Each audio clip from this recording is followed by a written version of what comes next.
Saat sesi latihan pagi itu berubah menjadi kekacauan total, bekas luka panjang di dada Andi terpampang jelas di depan seluruh tim dan puluhan wartawan yang hadir tanpa diundang. Tak ada yang menduga bahwa luka itu adalah saksi bisu dari cinta terlarang yang pernah ia alami dengan seorang pria, sebuah rahasia yang selama ini ia kubur dalam-dalam untuk bertahan di dunia sepak bola Indonesia yang penuh tekanan. Andi, pelatih kepala Persija U20 Tilu, berdiri membeku di tengah lapangan rumput Stadion Gelora Bung Karno yang basah oleh embun pagi. Kemejanya robek karena benturan tak sengaja saat ia memimpin latihan takle, dan angin pagi Jakarta membuat kain itu terbuka lebar. Suara kamera berdesing, bisik-bisik pemain mulai terdengar, dan Andi merasakan jantungnya berdegup kencang seperti hendak meledak. "Pak Andi, itu apa?" tanya seorang wartawan muda dari tribun samping, suaranya lantang mengalahkan gemuruh angin. Andi buru-buru menutup kemejanya dengan tangan gemetar, tapi sudah terlambat. Wajahnya yang selalu dingin dan tegas selama 5 tahun ini kini memucat. Ia ingat betul malam itu di Bandung 10 tahun lalu, ketika Rian, cinta pertamanya, meninggalkannya setelah keluarga Rian mengetahui hubungan mereka. Pukulan dari kakak Rian meninggalkan luka yang tak pernah sembuh sempurna, bukan hanya di dada tapi juga di hati. Andi berbalik cepat, berjalan menuju ruang ganti tanpa kata, meninggalkan timnya dalam kebingungan. Di ruang ganti yang sepi, Andi duduk di bangku kayu, napasnya tersengal. Ia bukan orang yang mudah menyerah. Lahir di keluarga sederhana di kampung Cianjur, ia belajar sepak bola dari nol, naik ke level profesional, lalu menjadi pelatih setelah cedera lutut menghentikan karir bermainnya. Orang-orang mengenalnya sebagai pelatih dingin yang tak pernah tersenyum, yang menuntut disiplin tinggi dari para pemain muda. Tapi malam ini, di kamar apartemen kecilnya di kawasan Senayan, Andi tak bisa tidur. Ponselnya bergetar tanpa henti, pesan dari manajer tim, dari ibunya di Cianjur yang bertanya kenapa ada oto luka itu beredar di grup keluarga. "Kamu baik-baik saja, Nak?" "Itu luka apa?" tulis ibunya. Andi mematikan ponsel dan menatap langit-langit. Ia tahu mulai hari ini, dinding yang ia bangun selama bertahun-tahun mulai retak. Pagi berikutnya, di kantor klub, manajer memanggilnya. "Andi, media sudah heboh. Kamu harus kasih penjelasan. Katakan saja itu luka lama dari kecelakaan motor." Andi mengangguk, tapi dalam hati ia bertanya-tanya berapa lama lagi ia bisa berbohong. Saat keluar dari ruangan, ia bertemu Bima, asisten pelatih baru yang baru bergabung 2 minggu lalu. Bima, pria berusia 20 genep tahun asal Surabaya dengan senyum ramah dan mata yang selalu penuh perhatian, menatapnya dengan khawatir. "Pak, kalau butuh bicara, saya ada." Andi hanya mengangguk dingin dan pergi. Tapi tatapan Bima itu tertinggal di benaknya, seperti mengingatkan pada Rian dulu. Malam itu, Andi memutuskan berlari di taman dekat apartemen untuk menangkan pikiran. Keringat bercampur dengan air mata yang tak ia sadari. Ia ingat bagaimana ia dan Rian bertemu di universitas, bagaimana mereka saling mencintai diam-diam di balik tekanan kuliah dan latihan bola. Keluarga Rian yang taat agama tak pernah menerima, dan malam itu di rumah kontrakan mereka, semuanya berakhir dengan kekerasan. Andi lari semakin kencang, seolah bisa lari dari masa lalu. Tapi ketika ia pulang, Bima sudah menunggu di depan pintu apartemen dengan tas berisi makanan. "Saya bawa nasi padang, Pak. Makan dulu biar kuat besok latihan." Andi terkejut, tapi untuk pertama kalinya dalam waktu lama, ia tak menolak. Mereka duduk di ruang tamu kecil, makan dalam diam, tapi Andi merasakan kehangatan yang lama hilang. Hari-hari berikutnya, rumor semakin menyebar di klub. Beberapa pemain muda mulai berbisik-bisik, ada yang menghindar tatpannya. Andi tetap menjalankan latihan seperti biasa, suaranya tegas memerintah, tapi di dalam dada, luka itu terasa kembali perih. Ibu Andi menelepon malam itu, suaranya penuh harap. "Kapan kamu pulang ke Cianjur, Nak? Ibu sudah siapkan gadis tetangga untuk dikenalkan." Kamu sudah 32 tahun, saatnya menikah. Andi menutup mata, merasakan beban yang semakin berat. Ia tak bisa bilang pada ibunya bahwa ia tak pernah tertarik pada perempuan, bahwa hatinya selalu milik pria. Saat ia meletakkan ponsel, ia melihat Bima mengirim pesan, "Besok latihan pagi, Pak. Saya siap bantu." Andi tersenyum tipis untuk pertama kalinya. Mungkin rahasia ini tak lagi bisa disembunyikan selamanya. Di tengah malam, Andi berdiri di balkon apartemen, menatap lampu-lampu Jakarta yang berkelap-kelip. Ia tahu keputusan yang ia ambil sekarang akan mengubah segalanya. Apakah ia akan terus bersembunyi atau akhirnya menghadapi kenyataan? Angin malam membawa dingin yang menusuk, tapi di dada Andi ada api kecil yang mulai menyala lagi setelah bertahun-tahun padam. Latihan pagi berikutnya terasa lebih berat dari biasanya. Andi berdiri di pinggir lapangan dengan kemeja baru yang rapi, tapi setiap kali angin berhembus, ia merasa semua mata tertuju pada dadanya. Para pemain muda berlatih dengan semangat, tapi ada ketegangan yang tak biasa. Bima berlari mendekat, membawa botol air. "Pak Andi, istirahat sebentar. Anda kelihatan lelah." Andi mengambil botol itu tanpa kata, tapi tatapan Bima lagi-lagi membuatnya gelisah. Bima bukan tipe pemain biasa, ia mantan pemain muda Persib yang memilih jadi asisten karena ingin belajar coaching. Pria itu selalu penuh energi, senyumnya mudah, dan yang paling mengganggu Andi adalah cara ia memperhatikan detail kecil. Siang itu, setelah latihan, Andi dipanggil ke ruang rapat. Manajer klub duduk dengan wajah serius. "Andi, sponsor mulai bertanya soal Otto Luka itu. Kamu harus kasih cerita resmi. Katakan itu dari waktu masih main dulu." Andi mengangguk, tapi saat keluar, ia bertemu dengan seorang pemain senior, Dika, yang pernah dekat dengannya.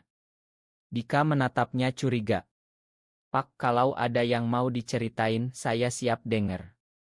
Tapi jangan sampai tim hancur gara-gara gosip." Andi merasa dadanya sesak. Ia pulang ke apartemen dan langsung mandi air dingin, berharap bisa membersihkan semua kenangan. Tapi saat keluar kamar mandi, ia mendapati Bima lagi-lagi datang dengan alasan membawa dokumen latihan. "Pak, saya pikir kita perlu bahas strategi untuk pertandingan Sabtu nanti." Mereka duduk di meja makan, membahas ormasi, tapi percakapan perlahan bergeser ke hal pribadi. Bima bercerita tentang masa kecilnya di Surabaya, tentang ayahnya yang keras dan ibunya yang selalu mendukung mimpi bola. "Saya pernah takut gagal, Pak. Tapi akhirnya saya sadar, hidup ini harus jujur sama diri sendiri." Andi diam, tapi kata-kata itu seperti pisau yang menusuk. Malam harinya, Andi menerima panggilan Ideo dari kakaknya di Cianjur. "Andi, ibu khawatir banget soal luka itu. Katanya kamu sembunyikan sesuatu. Kapan kamu bawa calon istri pulang?" Andi berbohong lagi, mengatakan itu hanya luka lama. Tapi setelah panggilan selesai, ia menangis sendirian. Ia ingat Rian, bagaimana mereka merencanakan masa depan bersama, bagaimana Rian pergi setelah insiden itu dengan pesan singkat, "Ma, keluargaku tak akan pernah terima." Andi berdiri di depan cermin, menyentuh bekas luka itu. Rasanya masih panas. Keesokan paginya, saat latihan intensi, Andi melihat Bima membantu seorang pemain muda yang cedera. Cara Bima menyentuh bahu pemain itu dengan lembut membuat Andi teringat sentuhan Rian dulu. Setelah latihan, Bima mendekat lagi. "Pak, boleh saya tanya? Luka itu kelihatan sakit sekali. Kalau mau cerita, saya bukan wartawan." Andi hampir membuka mulut, tapi ia menahan diri. "Tak ada yang perlu diceritakan, Bima. Fokus ke pertandingan saja." Tapi malam itu Andi tak tahan. Ia mengirim pesan ke Bima, "Mau ngopi besok malam? Ada yang ingin saya bicarakan." Di kai kecil di kawasan Tamrin, Andi dan Bima duduk di pojok. Andi menceritakan sedikit tentang masa lalu di Bandung tanpa menyebut nama atau gender.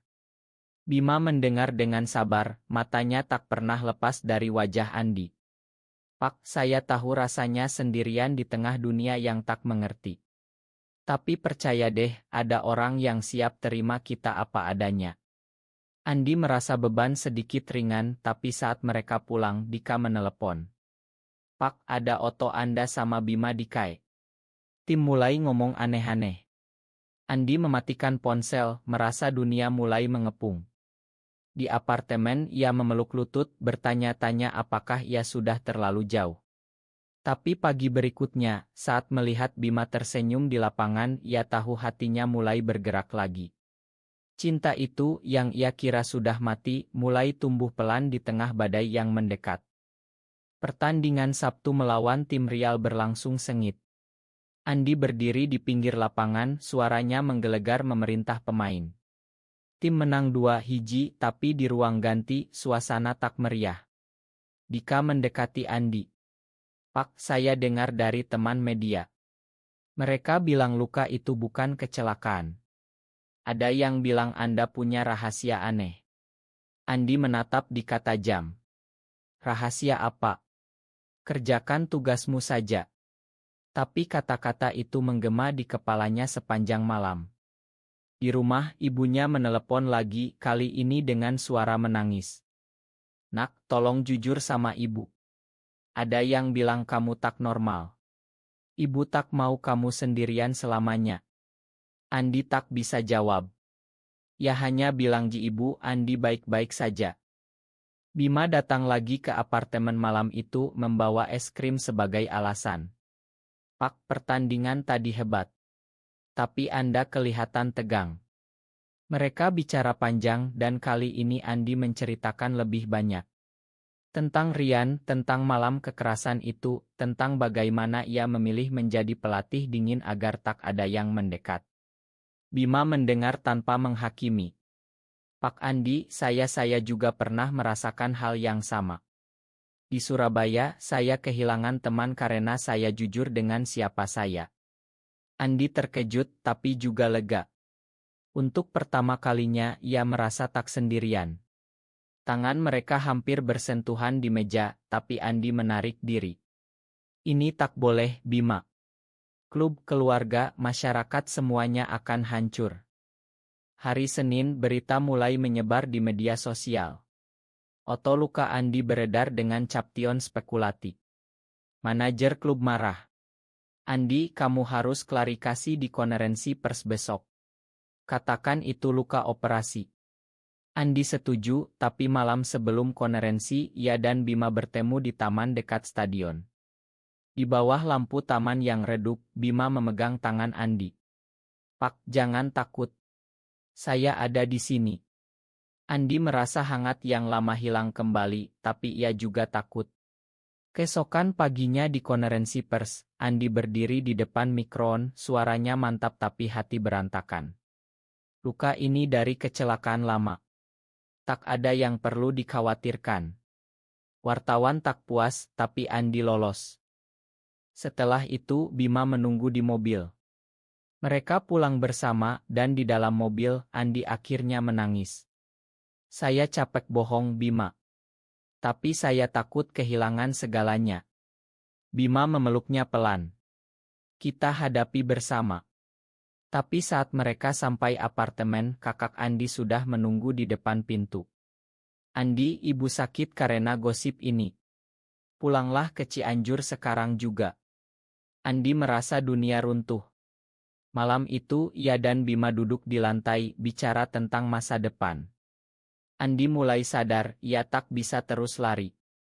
Tapi keputusan besar masih di depan mata. Perjalanan pulang ke Cianjur bersama kakaknya terasa seperti hukuman. Di mobil, kakak Andi terus bicara. Kamu harus nikah, Andi. Keluarga kita tak mau malu. Andi diam saja, tapi di dalam hati ia memberontak.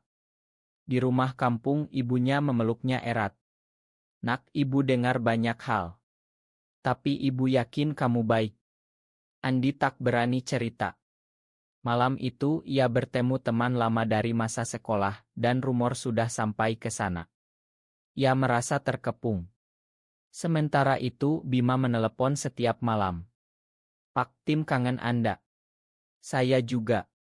Suara Bima menjadi penyelamat di tengah badai. Kembali ke Jakarta setelah 3 hari, Andi langsung ke latihan. Para pemain menyambutnya dingin kecuali Bima yang tersenyum. Tapi Dika mendekat lagi. Pak, saya tahu rahasia Anda. Saya lihat Anda sama Bima. Kalau sampai media tahu, klub bisa hancur. Andi marah, tapi juga takut. Malam itu ia bertengkar dengan Bima. Kamu terlalu dekat. Ini bahaya. Bima sedih. Pak, saya sayang Anda. Bukan cuma sebagai bos. Kata-kata itu membuat Andi terdiam. Ia sadar, perasaannya pada Bima sudah tumbuh kuat. Konflik memuncak saat ibu Andi datang ke Jakarta tanpa pemberitahuan. Ia melihat Bima di apartemen. Siapa ini, Nak? Andi berbohong lagi, tapi ibunya curiga. Malam itu, Andi dan Bima berjalan di pinggir Sungai Ciliwung bicara panjang.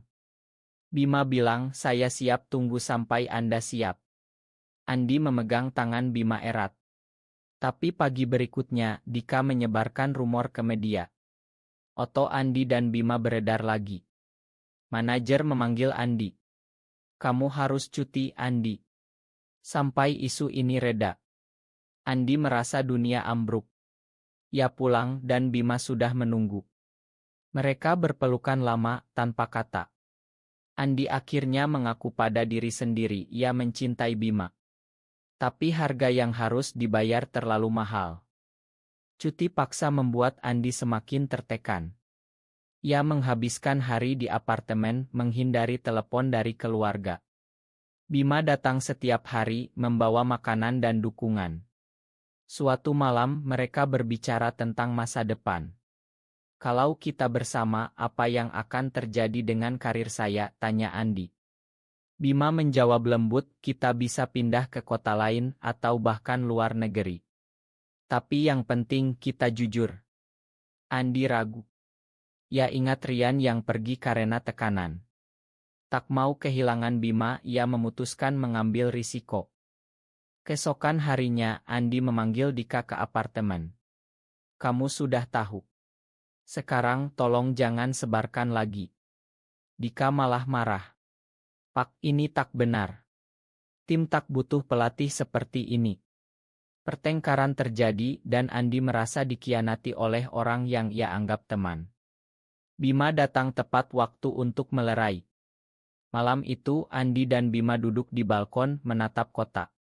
Andi bilang, saya siap coba, Bima. Tapi pelan-pelan. Mereka berpelukan dan untuk pertama kalinya Andi merasa damai. Tapi damai itu tak lama. Ibu Andi menelepon histeris. Nak, ada berita tentang kamu dan asistenmu. Ibu malu sekali. Andi menangis di telepon. Bima memeluknya. Kita hadapi bersama. Mereka memutuskan Andi pulang ke Cianjur untuk bicara langsung dengan keluarga. Di kampung konfrontasi terjadi. Kakak Andi marah besar. Kamu bikin malu keluarga. Ibu Andi menangis. Andi berdiri tegar. Ibu, ini siapa diri saya? Saya mencintai Bima. Kata-kata itu keluar setelah bertahun-tahun. Ibu Andi diam lama, lalu memeluknya. Ibu tak mengerti, tapi ibu sayang kamu. Itu langkah pertama. Kembali ke Jakarta, Andi bertemu manajer lagi. Saya tak akan mundur. Ini hidup saya. Manajer menggeleng tapi tak langsung pecat. Andi mulai merasa lebih kuat. Tapi Dika tak berhenti. Ia ancam akan bawa ke pengurus klub. Andi dan Bima menghadapi bersama, membuat rencana untuk klarifikasi resmi. Di tengah semua itu, cinta mereka semakin dalam. Konferensi pers besar digelar di stadion. Andi berdiri di panggung, Bima di sampingnya sebagai dukungan. Hari ini, saya ingin jujur. Luka ini adalah bukti dari masa lalu saya. Saya mencintai seorang pria, dan sekarang saya mencintai Bima. Saya tetap pelatih yang sama, tapi saya tak mau sembunyi lagi. Ruangan hening sejenak, lalu pertanyaan membanjir. Beberapa media mendukung, yang lain menyerang. Tapi Andi merasa bebas. Keluarganya menonton dari Cianjur, ibunya menangis tapi bangga. Setelah itu, hidup tak mudah. Beberapa sponsor mundur, tapi klub baru datang menawarkan kontrak. Andi dan Bima pindah ke apartemen baru, membangun hidup bersama. Tim perlahan menerima, terutama setelah Andi membawa tim juara liga berikutnya. Andi sering menyentuh luka di dadanya sekarang, bukan sebagai luka tapi sebagai pengingat perjuangan. Ia tumbuh dari pelatih dingin menjadi pemimpin yang empati. Bima selalu di sisinya, cinta mereka menjadi kekuatan. Tahun berlalu, Andi pulang ke Cianjur setiap lebaran membawa Bima. Keluarga mulai menerima pelan-pelan. Andi sadar, kejujuran memang mahal, tapi membawa kebahagiaan sejati. Di lapangan ia tetap tegas, tapi senyumnya kini lebih sering. Benarkah menyembunyikan identitas diri adalah satu-satunya cara bertahan di masyarakat Indonesia, atau justru kejujuran membawa kebahagiaan sejati? Benar atau salah?